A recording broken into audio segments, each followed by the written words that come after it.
Hi, if you're new here, hello, I'm Mystonia, and today I'm going to be playing 10 more cozy games to find the best ones. This is a sequel to my original video where I played 15 different cozy games, so if you haven't seen that one, don't worry, still stick around, because if you want to pop to it afterwards, the link is in the description. The way this video is going to work is I'm going to play the first 2 hours of 10 different cozy games, and when the 2 hours are up, I'm putting the game down and writing the review. So my thoughts are just going to be about the opening 2 hours of each game. With that all being said, let's get into it.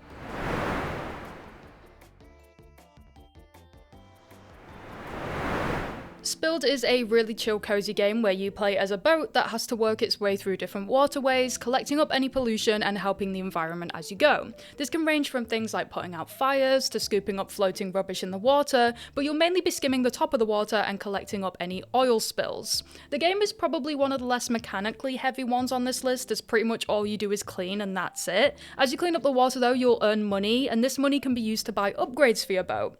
There are 3 upgrades to choose from. You've got boat speed, you've got increasing your boat's range to clean up items, and making the tank of oil bigger so you don't have to keep backing and forthing to the selling station when it's full. There is a mini boss battle at the end of the game where you have to shoot water into the boat that's been causing all of the pollution in order to sink it, but other than that, the game is really just about cleaning up the water. Despite it being repetitive, it doesn't outstay its welcome, and because of that, the game is rather short in its length. In fact, some of the complaints that I can see online are just about the shortness of the game, so I thought I would mention that I managed to both complete and 100% this game in little under an hour, so I can agree it's on the shorter side. However, the game is £4.99 or around $6.71, so in my opinion, I kind of compare this to the price of a pint. This costs a little bit less than the average pint in the UK, and people will have like 1 or 2 of those in an hour on a sort of like pub meet up with friends, so for an hour you get to play this instead. That doesn't negate the fact that you can buy games that are the same price and get more out of them if the genre kind of warrants it, and vice versa. But I just think regardless of how short the game is, it's subjective if you want more replayability out of your game or not. I think this is a personal preference thing on how you want to spend your money, and if you're happy with a one-off play once for a night sort of purchase, then I think you'll be happy with this game. What you do get for the price is a really cozy, nicely polished, relaxing game. I really wanted something hands-off when it came to the night of recording this part of the video.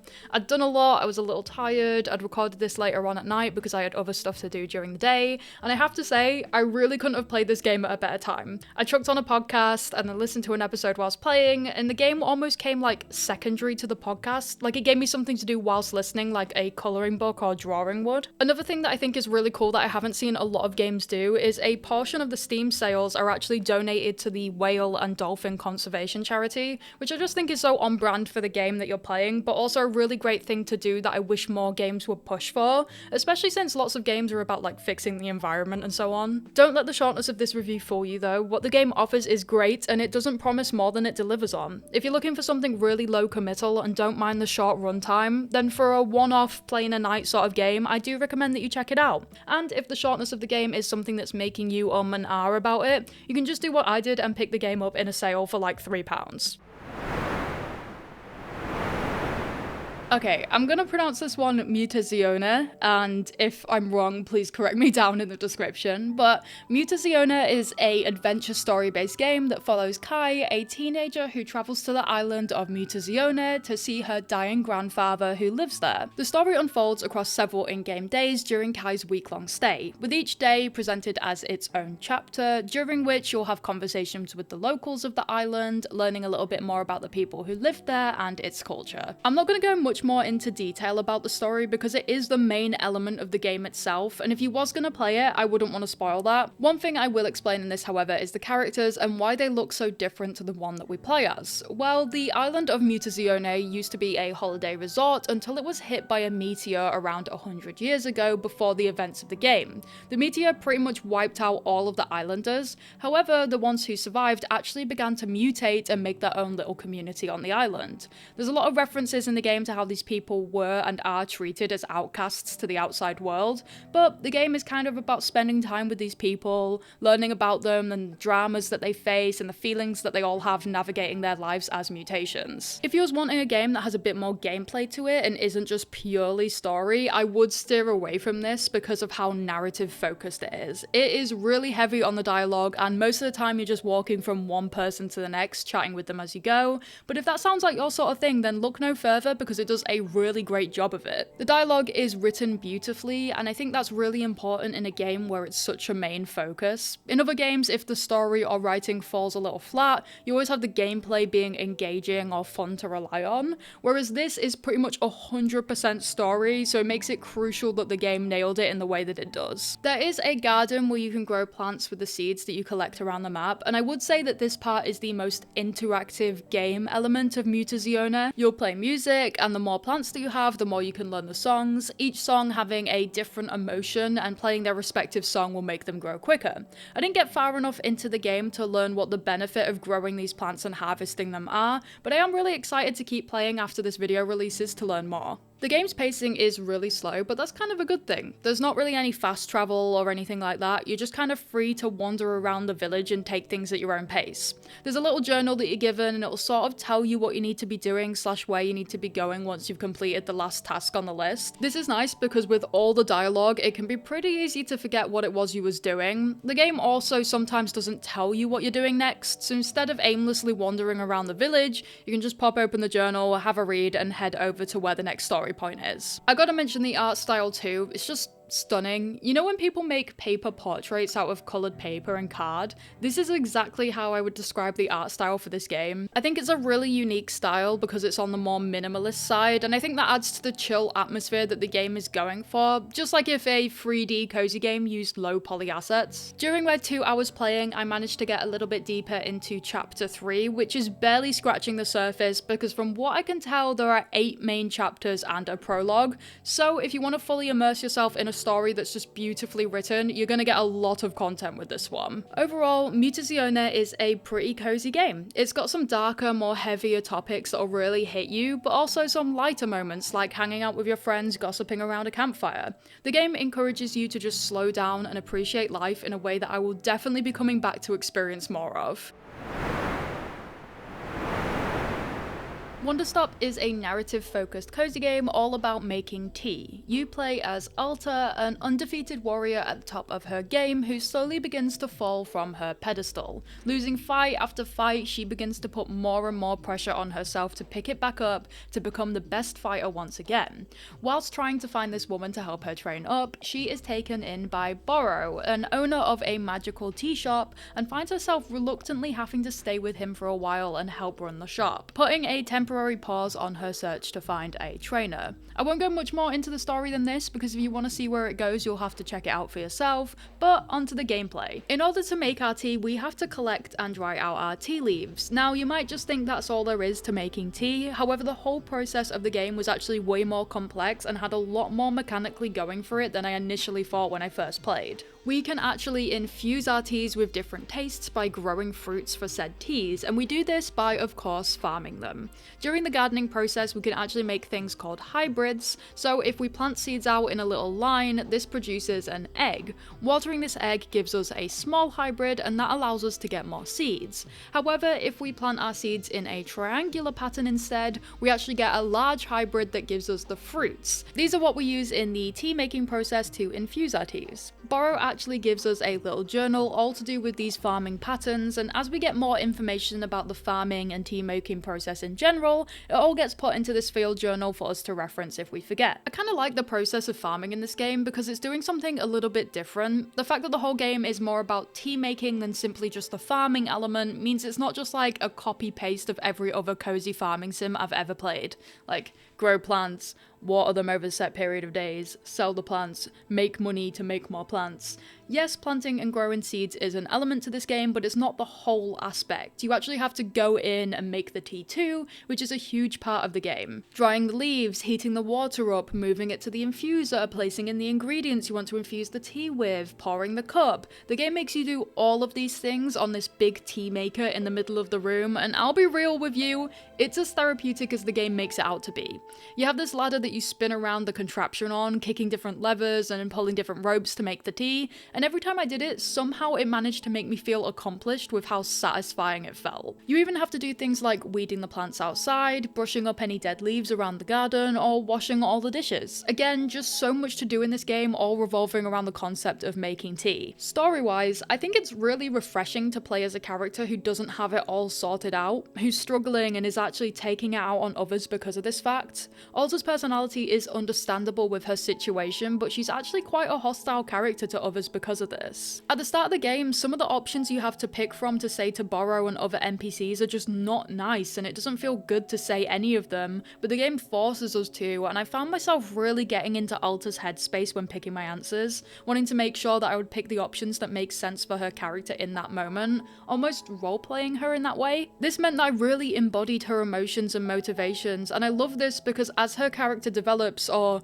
I assume develops later on, I'll go on that journey with her. With our first customer, the game bigs it up, like we're officially open, we're trained, we're going to be serving tea to real people, and they just don't want tea. Alta is frustrated by this, and it's well within her character to be this way. She's pushy and forcing them to order tea, and eventually makes the character leave because of this. This makes sense for Alta to be this way. She feels like she can't do anything at the moment, and making tea for people was her goal. It was her task that she was given, and she can't even do that. I just love this writing that gives us a deeper understanding of her personality. Of course, she would act this way and take it as a personal slight against her abilities, and I'm just obsessed that they chose to do this rocky start to the store opening rather than just being like, right, here we go, first customer, and just abandon all of the story leading up to this. All of the characters in this game are written beautifully. Each NPC I come across has their own personalities that actually made me laugh out loud in some sections and not feel like a chore to listen to them talk, and I really cannot wait to see how the story continues and Alta's potential development within that. Honestly, in the first 2 hours I played, I became pretty obsessed with this game. From the story to the gameplay, everything about it nailed exactly what I want with a more relaxing experience. I can't exactly speak for the longevity of the game, so if you have played this game for longer, do let me know if it starts to get repetitive, because that's something I could maybe see happening later on down the line. Overall though, I really enjoyed Wanderstop, and I'll definitely be coming back to finish it off when this video's out. Editing Mystonia here. I just wanted to pop in and say that I have been playing Wanderstop a little bit after recording for this video, and I wanted to mention visual glitches. There was a couple times where this happened. Sorry, I didn't have OBS open, but I just quickly got my phone out. Basically, because the game is like in real time, if you have a conversation with an NPC in like an enclosed or like smaller space, and another NPC is path to walk through that, yeah, they'll just kind of struggle to get around you and things like this will happen. It's nothing egregious, but if you don't want it to happen, you're just going to have to think about where you start your conversations with NPCs. Otherwise, you're just going to have Borrow like in your face the entire conversation. Anyway, just wanted to pop that in there before we move on to the next game. We Love Katamari Reroll Plus Royal Reverie is a remastered version of the 2005 PS2 game We Love Katamari. We play as this character called the Prince, and in the opening cutscene we learn that the King of the Cosmos, our dad, once accidentally destroyed all of the stars in the universe, and in order to fix this he rolled a Katamari, rolling up everything on Earth to create a Katamari so big that it brought back the once lost starry sky. In the process of doing this, the king made a lot of fans over the world. I guess they just kind of forgot that it was him who destroyed all the stars in the first place, and wanting to respond to the wishes of his fans to keep up his fame, we were sent to Earth to create large Katamaris for them. Now, Katamari in Japanese, in case you couldn't tell that this is a Japanese game by the visuals, means clump or clod, or at least that's what the Katamari wiki says it does. A Katamari in this game is a magical adhesive ball that we can roll around, and as we do so it picks up objects. The trick is though, it can only pick up smaller objects at first, and as your ball grows gradually bigger and bigger, you can start picking up more larger objects. I kinda knew that the game was supposed to be a little bit out there, but man, this game is just full on weird in the most unique way I've ever seen. I played it at 7 AM, so honestly that just kinda added to the vibe of the what the heck is going on feeling that I had because I'd just woken up, and honestly, I recommend playing it in this state, it's great. My favourite level that I played during my 2 hours with the game was this flower one. I just like the layout and how you could really go at grabbing a ton of flowers at once. It just felt super satisfying, but my least favourite one was this under the water one because I was insanely uncomfortable looking at these crab legs. Ugh. One thing I will mention about the king is that he just does not stop talking. There's a lot of dialogue before you go into a level, after you finish a level, but the worst is when you're actively in a level. When you're locked in, you're trying to beat your best times or scores, and you're just having the king's dialogue constantly pop up and cover the entire screen. It can be a bit frustrating. You're actually forced to press A because if you leave it to scroll on its own, it can take ages before you can actually see the screen clearly again, and that's kind of a bit tricky when you're already trying to wrangle the controls. Speaking of, I actually wanted to play in controller, but I read online somewhere that you have to get through the tutorial before the options menu pops up for you to change from mouse and keyboard to controller. This meant that I played the first level with mouse and keyboard, and let me tell you, this just was not a fun experience. Not only that, but whoever said you have to wait until after the tutorial absolutely faked me out, because I quit out of the game, messed around a little more with my controller settings, and managed to get it to work. I played the first proper level with the controller, and it was slightly better, but I was still just all over the place. So I went back to do the tutorial again, and my word, did that make my whole life so much better. It still took a little bit of getting used to because the controls aren't what you would expect from a Western and modern standard of games anyway. You have to use both joysticks to move, so holding forward on both of them will make you go forward, turning them in diagonals will get you to turn, but holding one forwards and one backwards will make your character move around the Katamari to reposition yourself. Like I said, it took a little bit of getting used to, but don't let that deter you. The learning curve is super easy, and within around half an hour, including all of that faff with the controller, I'd somewhat figured it out, but I do think the controls are purposefully like this and do take a little bit of getting used to. That being said, despite learning the controls, it still felt a little sluggish for a lack of a better word. It's kind of hard to turn around, and I'd often find myself making use of the fast turn by clicking in my joysticks, and my character will do this little 180 jump over the ball, so I'm facing in the opposite direction rather than using the actual controls to do a big turn. Also, sometimes I would roll over an item that I was fairly certain should fit on my Katamari because it's bigger than the item, except you just kind of bounce off it instead, so sometimes I would find it hard to gauge which objects you can actually grab and which you can't. As I mentioned before, this game is a remaster from 2005, and it just kind of feels like it's still in 2005 because of all these things not being touched upon further in the remaster. Overall though, I think that Wheel of Katamari is one of those games that's fun for every now and then. If you're not sure what else to play or are wanting a game that's a bit more on the chiller side while still posing a bit of a challenge with the timed elements, then I'd check it out, as long as you're okay with the whole 2005-ness of it. Ooblets is a farming and creature collecting game where you'll run around Badge Town completing tasks to defend the town from the evil High Council. Classic cozy farming game, am I right? The thing that differs in this game, however, is the Ooblets themselves. They're basically these creatures around the world that you can grow from seeds by defeating wild Ooblets in dance battles. And with these seeds, once you plant them, you keep them watered, you will eventually have your own Ooblet that can follow you around, compete in their own dance battles against other Ooblets, or help you automate your farm. The game starts off by introducing us to all of the villagers in Badge Town as we run around speaking to them all. The game has this sort of random humor to it, something similar to Cartoon Network shows like Adventure Time is the way that I would describe it. I'm always on the fence with this sort of humor in games because sometimes I feel like it can be trying too hard to come across funny and just falls flat in attempts of that, but in my opinion, Ooblets really leans into the silliness of the world in a way that just kind of works. It's comedic, and at moments it had me genuinely laughing out loud whilst playing. I think it doesn't take itself too seriously, but always puts being a good cozy game at the front of everything and succeeds in doing so. Like other creature collecting games, we're given a starter Ooblet by picking one of the local clubs to join. There's 4 to pick from, and none of them really spoke out to me. Come on, Ara, we need to get a spooky club going here. But for now, I just picked the closest and I went with this mushroom guy. Getting into these dance battles though, because I know you're absolutely dying to know about this, the way that it works is in order to get a dance battle with a certain type of Ooblet, they'll demand a payment of a certain type of crop or item. So it's really important that you're collecting things around the town, but also back at your farm you're not only growing Ooblets, but sowing seeds of crops too in order to challenge them to dance battles to get new Ooblets, to get new seeds, to get a battalion of more Ooblets, to do more dance battles. Yeah, you get the idea. When you're in the battle itself though, the game essentially turns into a turn-based card game where you take turns playing your hand. The goal is to be the first person to get enough points to match the number at the top of the screen. Each Ooblet will have their own unique cards. For example, my mushroom has a card that gives you 6 points outright, and as you play your Ooblets in more dance battles, they'll level up and earn even new cards for their deck that do new things.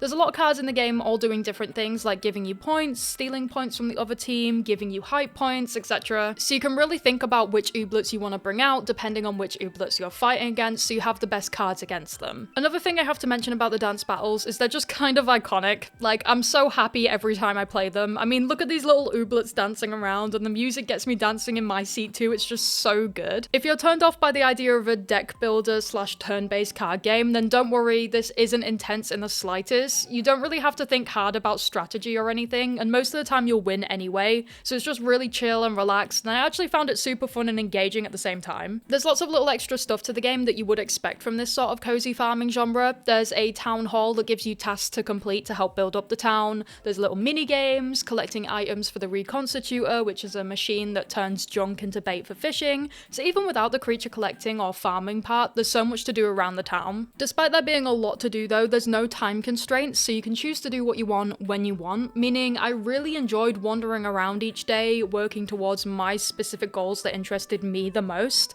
If I want to ignore the story for a while and focus on farming, I can. If I want to solely focus on the quest of collecting the cans around the town, I can, and it's really low committal in that regard. On top of this, the vibe of the game personally just really connects with me. I love seeing the little ooblets run around the town in their various outfits, and all the people in the town getting up to shenanigans like making angels in the sand. The interactions with them are always like you're listening to someone have a shower thought out loud, and they're often really light-hearted, so much so that it doesn't feel like a chore to speak with them every day. Unlike with other games of the genre where talking to people can become just frustrating and I just skip through all of the dialogue because it's kind of boring. For people who love collecting, there's also a researcher in the town who wants you to scan all of the ooblets that you find to fill out her research. In return, you'll get some of the in-game currency, which is called gummies, and this gives you an incentive to collect all of the ooblets that you can, but you can also print out little figurines of them once you scan them to fill out the town hall too. Not even to mention that the game has the Pokemon version of shinies with gleamies in this game, so once you've got all of the ooblets, you can get those versions of the ooblets too. In my first 2 hours of playing, I didn't manage to unlock any of the new areas of the game. However, I do know that as you progress, you can travel around to new places, which hold a host of new kinds of challenges and ooblets to find and collect. I will say that this lands somewhere more on the Animal Crossing sort of farming sim level, so if you're expecting Stardew Valley levels of gameplay, you're probably going to be disappointed. Early game, it's more casual on the, here are my chores, I'll go wander around, speak to the villagers, pick up some foraging items, etc. But I managed that I'll pick up a little bit later on when you have more areas to go to. There are also just some funny glitches and off movements with the NPCs, but personally I do think this kind of adds to the silly, goofy feel of the world, and they kind of get away with it because of that, especially because the character movement is all spaghetti-like anyway. Another thing is the game is on the rather pricey side for a smaller indie game. It comes in at £24.99, which I know a lot of indie games doing a lot more priced for less. I did, however, grab this game on sales for around £13, and I'm more than happy with what I got for that price, so I would suggest maybe doing the same. But overall, just a really cute creature collector game, nothing too intense, and an all-rounder chill experience. I imagine it could get a little bit grindy or samey down the line, but if you're playing for an hour or two here and there, I can't see much wrong with it. Motortown is a casual driving simulator, almost sandbox game where you can fulfill simple jobs like cargo deliveries, taxi drop-offs, playing as a bus driver, towing broken down cars, and more. This game I actually played a lot of last year, so I'm not new to it by any means. However, it has been a whole year since I last touched this game, so I decided to play a new save for the 2 hours just for this video. That being said, I just want to mention, whilst the first 2 hours of the game are relatively slow and grindy, it can become super addictive as the game really unlocks all of the possibilities of things you can do once you get the hang of some of the more advanced stuff and have built yourself up to a somewhat decent build for your vehicles. The game starts us off by giving us a little tutorial to some of the mechanics. First, we pick up a hitchhiker and take him to his destination, which is simple enough. This gets us used to the controls of the game, which are exactly what you would expect. WASD controls, D to slow down to a stop, and then if you keep holding D, you can go backwards. After completing this mission, we're then tasked with picking up a rental truck to complete some deliveries with. This is where the game starts to open up a little bit more, because not only do you have a car you can drive around, but the game also offers you the ability to rent all sorts of other vehicles whilst you don't have the money to buy them for yourselves yet. Things like trucks for deliveries, or garbage vans where you can go on a route around the map collecting people's rubbish, buses where you can follow a route stopping at certain bus stops, and more. Eventually, once you build up your own money, you can actually head into the town hall and start using the vehicles that you own to make a big enterprise business, hiring NPCs to run bus routes for you, or truck drivers to pick up and drop off deliveries wherever you set them to go. I remember late into the game on my other save, I had 2 trucks collecting oil and delivering it to a location, and the other would pick up the oil from there and deliver it all over the map to multiple different places that wanted oil, and I was making a decent amount of passive money just from that. So if you're one for having things to work towards in your game, I feel like there's a whole lot you can aim for in terms of setting up the most optimal vehicles for your game. Another thing the tutorial does is introduce us to taxis. We get a list of customers that we can pick up on the side of the screen, and clicking them shows us their location and where they want to go to, how much they're going to give us, but most importantly, if they want comfort or urgent. Some fuckers want both, and oh boy is it a challenge. Comfort means that when you're driving the passenger, you have to make sure you're not taking any sharp edges. A little circle pops up, and within that you need to make sure that the smaller circle that's based on the sharpness of your brakes, etc., doesn't exit the bigger circle or you lose out on the comfort tip. Urgent means that you have a timer and the passenger wants you to get somewhere within a certain amount of short time. The characters that want both can absolutely fuck themselves and be a lot to deal with, but when I'm up for it, it can be a real fun challenge, and I'm not afraid to admit it almost always goes wrong for me. Your kind of goal of the game is to complete these challenges throughout the map, deliveries, taxi runs, I've mentioned them before, but you earn more money, you can buy bigger and better vehicles, and rinse and repeat. The game also really lets you get into the details of decking out your car however you want. You can change pretty much anything about it however you like in these garages across the map, and I'm not going to pretend that I'm a car girly. In fact, I don't really know the first thing about cars. When people say a car brand to me, the only thing that comes to my mind is this. So yeah, I have to Google what the best upgrade for what car is and what parts work the best with others. But I only mention this because despite not being interested one bit in cars and their parts or how it works, the mechanics of wanting to make the best, most fastest car the most optimal for whatever task I'm needing it for so I can get the most money as possible, yeah, I was kind of hooked. So if you're like me and you're thinking about giving it a pass because like, meh, cars, I'd say still check it out. I haven't actually played on any servers in this game, but I thought I would mention it is a multiplayer game, and personally I just enjoyed playing it on my own as a sort of wind down, chuck a podcast on for a bit and just drive around alone sort of game. That being said, I have played this game before with a friend where we just kind of hosted our own server and set it to 2 players, and it was so much fun to hang out in a call, chat about stuff, and every now and then we'd spot each other on the roads and honk our horns really loud as we flew past each other way too fast. Overall, Motortown is everything you would want from a chill driving experience. Is it the best game ever made? That's up to you. I just like driving cars around in video games and making them look cool. If you want something that's a little bit on the addictive side, but don't want anything that's going to take you away from the other thing that you're paying attention to, i.e. watching the latest Mystonia video, wink, then I would say check it out for yourself. Date Everything is a game where you can do just that. In this game, you're given these glasses where every item in your house turns into a fully formed dateable person. So you can go on dates with your door, the clothes hangers, the electrical box. Oh, how Volt and Eddie have my heart. You'll interact with the household objects that come to life over the course of various days, and depending on how you hit it off, you can have 3 different resolutions. You can either friend a character, you can love them, or you can hate them. I think the biggest appeal to me is the absolute scale of this game. There are 100 fully dateable characters, and although that does come at the cost of them not being 100% fleshed out like you would expect from a dating sim with less characters, the appeal does come from finding each interactable element with the house, wondering what they're going to turn into when you click on them, and then being absolutely surprised when you get to look at their human form, and whilst chatting with them get a sense for their personality. Whilst on the character drawings though, I was absolutely obsessed with how the artists managed to turn the objects into humans in ways that still represented their original object. Like, if they just turned into generic humans, I would have been a little bit disappointed, but the artist said don't hold me back, and each character really embodies the item so damn well. I took a character design course a little while back during my university, and something that I learned was that a good character design has a recognizable silhouette. I personally think that every single one of these characters has that, but not only that, you can sometimes tell what item they are just by the silhouettes too. Another thing that really impressed me is how just star-studded the voice acting is in this game. Each character is fully voice acted, which is just chef's kiss, because I think without it, the game would have been lacking in certain ways. I think the voice acting is the final thing that just hits home each character's personality, and it's more like sitting back and hearing an actual conversation rather than having to read it to yourself. Also, if you're hitting it off with one of the characters and, you know, they're saying some flirty lines, it's kind of nice to hear that.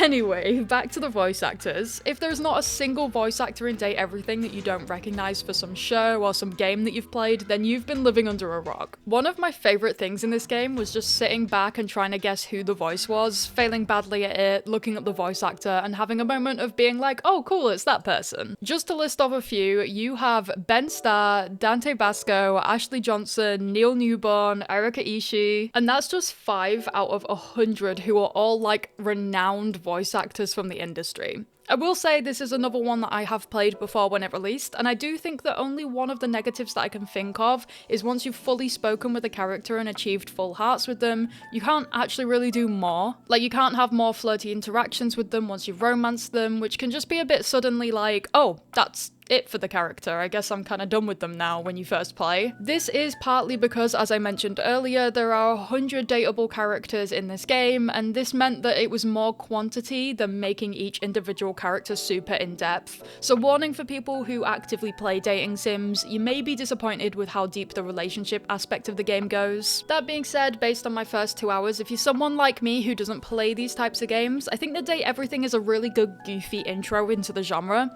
I think the whole concept is a great idea, one that nails the visuals and will offer you a whole lot of fun hours. Searching around for each dateable was a blast, and there's really someone in here for everyone, or in my case, multiple someones.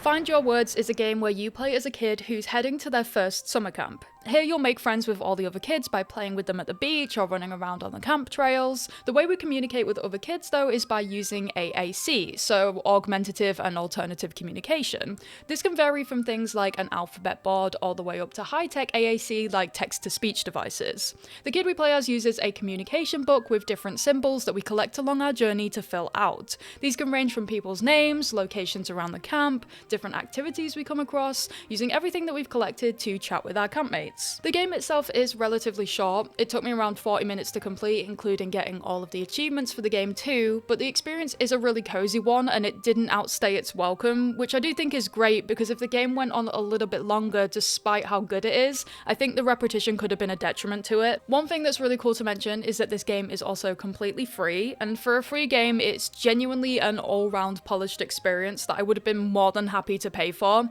In fact, if you end up playing this game and feeling the same way, there is a supporter pack that you can buy for the game, which is only £4.59, and it gives you the soundtrack to the game alongside a printable activity book designed and illustrated by the art director of the game itself. Speaking of devs though, the game was actually created by 2 dads inspired by their non-speaking kids and their use of AAC. They made the game as a way to represent and shine a light, as they put in their words, on the ways that we can communicate, which is awesome, and I really hope their kids enjoyed playing or seeing the game that their dads made. Something I really love about Find Your Words is although AAC is still stigmatized, the game does a great job of destigmatizing it. You can still make friends and still be involved in activities and not have to feel left out or shame for using AAC. Furthermore, the game doesn't tell us if our character has a disability, or if they do, what specific disability they have, because it doesn't need to. AAC can be for anyone if it's something that you need to help you with communication, and this reinforces that point, that the character we play as is just like anyone else. And in fact, I personally like this idea because it can also suggest that our character has a hidden disability,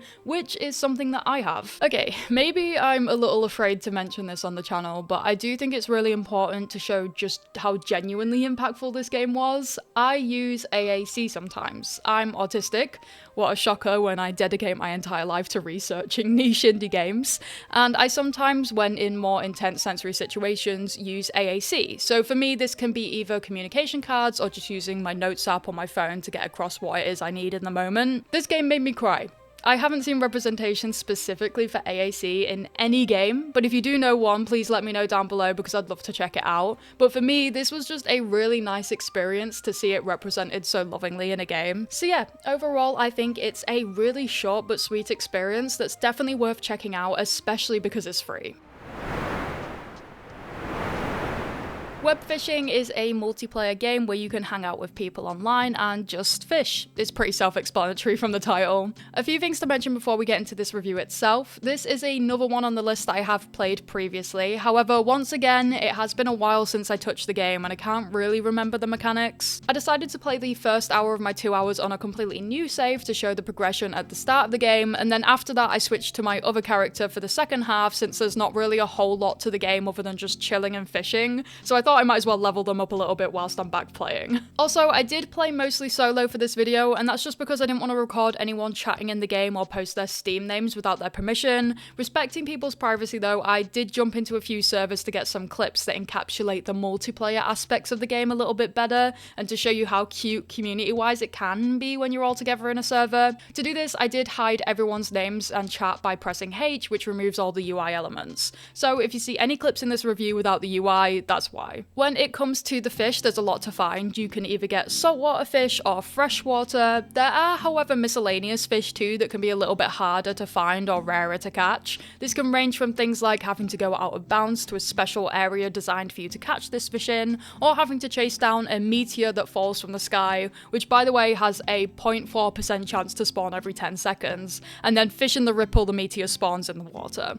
On top of this, each fish you catch has a ranking. You've got normal all the way through to alpha. The higher rank, the more the money that they sell for, and there's actually an achievement for catching every fish in all of the different rankings, so if you're wanting to achievement hunt, you'll be here for a while. In the game, there's a lot of little added extras that come with fishing. For example, your name tag. When you start off, you're automatically put as scout, but as you progress and complete more tasks and collect more fish, you'll be able to get more tags to choose from to personalize your character. On that note as well, you can fully customize your character. You can play as either a cat or a dog, with lots of different shirts and designs of eyes, mouths, accessories, etc. that you can buy from the shops or earn through challenges. One of the little extras in the game that I love is this shop over here. They sell exclusive customizables, but also sell scratch cards. So if you're feeling a little lucky like I was, you can gamble your hard-earned fish money away and hope to win big. There's also little secrets to find around the map if you involve yourself a little bit more with the community and either find out from online or how I did by asking other people in servers how they got something. I think one of the drawing factors to this game is that it is multiplayer. Playing online was super fun. Genuinely some of the most relaxing and chill nights I have had gaming has been in this game. Like every online space, it really depends on the server and the people within it, but back playing when the game initially released, I actually made some Steam friends from hanging out with people in this game, and I had some really fun late night chats getting to know them whilst fishing away. It's super cute when you get to hang out all together fishing in one location and you get to see what other people catch too, so when they catch something good, all of you take a little pause in your chat to be like, whoa, and I really appreciate that. I have heard some potential things about others exploiting this game with like IP grabbing, so I would be cautious if you was streaming whilst playing, but that's really only one of the negatives that I found from other people online. Personally, I haven't had anything malicious happen to me, nor anyone I know who has played the game, and I do believe a lot of the fear comes from the unknown, so people not knowing what these people might be able to do, what they had access to, what vulnerabilities the game actually had, so I felt like it was worth mentioning in this video as it does seem to be a concern in people's negative reviews. But yeah, I would suggest you do your own research into this if this game is something that interests you, to ensure that you're comfortable with playing it for all of the previously mentioned reasons. There is a whole lot more to this, with the dev and their family being doxxed and the game being targeted because it was made to be a space for marginalized communities. With this video, I won't be able to give this discussion the justice it deserves, so I am going to leave this video here in the description if you all want to learn a little bit more about this, if it's something that you're interested in reading up on. Just know that coming back to this game, I was genuinely excited to give it a go. Personally, I'm kind of sad to find out in my research that people threatened what was such a special place for me when this game originally came out. Anyway, I think a lot of games have tried to replicate the success that Webfishing had, and although I think they come close, I personally haven't found anything that quite matched this game. I think it nailed the coziness that you get from fishing in a game like Animal Crossing, whilst also just being a really fun collectathon game to play every little while now and then with your mates. Overall, Webfishing does have a soft spot in my heart. When it first came out, I had a lot of fun making friends with people, talking about our shared interests, and just enjoying some fishing together. I do kind of mourn what it was initially before people online destroyed it, but playing with it for this video, I do think the remnant people that are still playing it are kind of chill, and I didn't encounter anything negative to say. Playing solo or on a smaller server with my friends is still real fun though, and I overall had a blast going back to it to play for this video.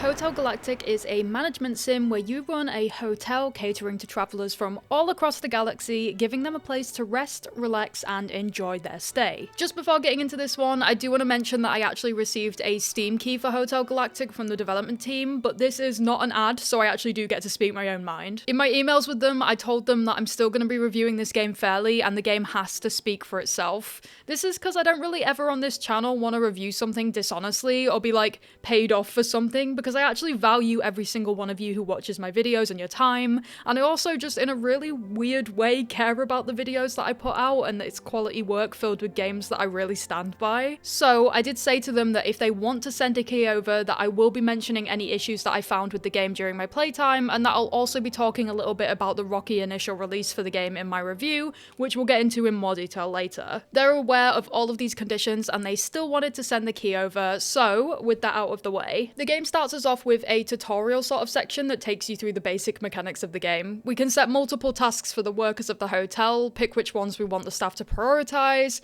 pick up and relocate them to different tasks, and so on. We actually don't start out with a fully working hotel immediately. Instead, we're actually given a few mini tasks to work our way up and build the hotel into a somewhat decent standard to hold a guest, including chopping down resources, building a hotel room, something that's kind of important, you know, in a hotel, a dining room, and setting up the kitchen. Something that I personally thought was really cool in this section was where Gustav asks us what we want the hotel to scream when visitors first come in. We get a few options, and whatever you actually pick decides the colour of the entranceway. It's just a really nice touch, and stuff like this always reminds me of Animal Crossing, where choosing different answers in the intro determines your hair colour and style, and that made me feel so nostalgic. Once you've sort of done your first guest, it's all sails ahead from there. Honestly, if you're looking for something that is simultaneously chill but also has a heck of a lot of mechanics, look no further, because in order to run this hotel you actually have to do a lot. You've got to serve food at the diner, making sure you've set the menu recipes, taking the customers'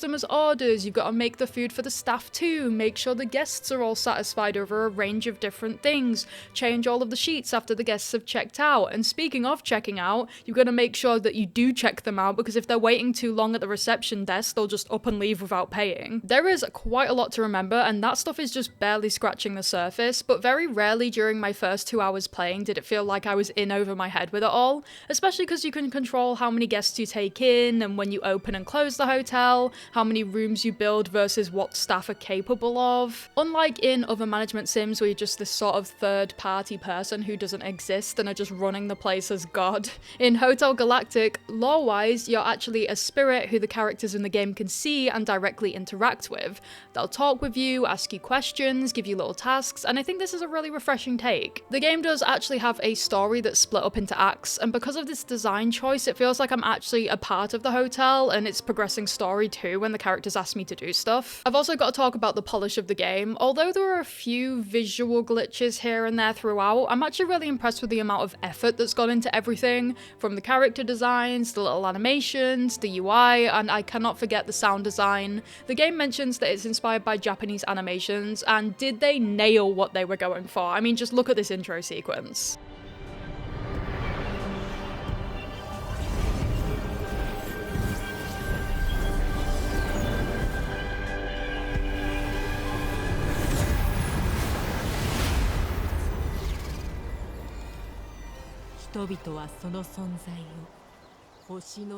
I found some books that go into the characters, a little bit about them, information about who our character is and their past, information about the galaxy we're in, a log of all the resources and workstations. There is a lot in this game, and with my first 2 hours I was really excited to figure out the extent of it all, and a little hint here, I didn't even come close to seeing all of the stuff in this game. Something I didn't like about the game though was at one point I was searching the island for glimmerbugs and just kind of enjoying properly exploring around the space for the first time.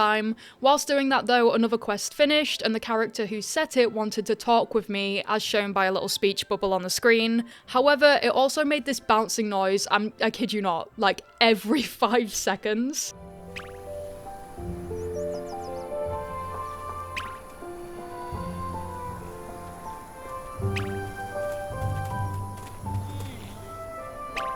I only had 2 bugs left to find, and I wanted to finish this first, but the noise got so annoying that I just had to go deal with that instead. I even checked if I could disable the quest in the journal to just like stop the noise entirely, and then I could come back to it later, but I just couldn't. This noise actually happens every time someone wants to speak with you, and I just think the bubble with maybe a one-time sound would have been enough, rather than forcing you to act on that task immediately and stop exactly what you're doing then and there, or be forced to listen to a repeating noise. Another small thing to note is at one point I dragged a character to a location and he just kind of disappeared. I was a little nervous that I'd sockloff myself and just destroyed him from existence, but the devs had a failsafe and he just appears right outside at the top of the hotel and I could drag him back to the task again. This happened a couple of times during my playthrough in the same spot near the kitchen. Now, on to the aforementioned release of this game. So, what I can tell, and the devs themselves have mentioned to me, is that the game just released too early, well, earlier than early access that the game is currently in.